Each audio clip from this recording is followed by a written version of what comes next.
પશ્ચિમ એશિયામાં વધી રહેલા તણાવ અને ક્રૂડમાં ઉછાળાથી બજારમાં દબાણ. સેન્સેક્સ નિફ્ટી લગભગ 0.5% દબાણ સાથે બંધ, તો બેંક નિફ્ટીમાં લગભગ 600 પોઈન્ટનો ઘટાડો. મિડ કેપ અને સ્મોલ કેપમાં ખરીદદારી યથાવત.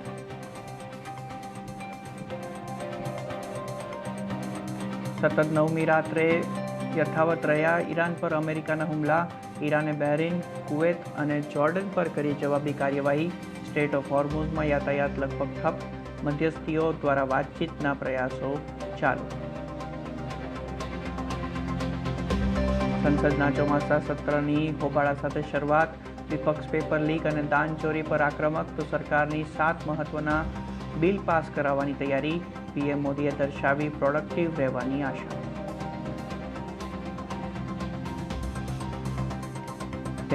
તહેવારો પર વધી શકે છે સુગરના ભાવ. ચાલુ વર્ષમાં અનુમાનથી ઓછું થયું ઉત્પાદન. હોલસેલમાં ₹300 પ્રતિ ક્વિન્ટલ વધ્યા ભાવ. સૌરાષ્ટ્રથી લઈને મધ્ય ગુજરાતમાં મેઘરાજાની એન્ટ્રી. ધોરાજી, વડોદરા, નવસારીમાં ધોધમાર વરસાદ.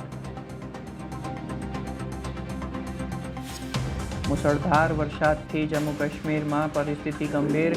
લોકોને ઘરમાં રહેવાની અપીલ. તો ભારે વરસાદ અને લેન્ડસ્લાઇડના સંકટના કારણે અમરનાથ યાત્રા 3 દિવસ માટે અટકાવવામાં આવી. અને સ્પેન બન્યો ફૂટબોલનો નવો બાદશાહ. ફિફા ફાઇનલમાં મેસીની આર્જેન્ટિનાને 1-0થી હરાવ્યું. ફેરાન ટોરેસ રહ્યા જીતના હીરો, તો ફ્રાન્સના એમ્બાપેને મળ્યો ગોલ્ડન બૂટ.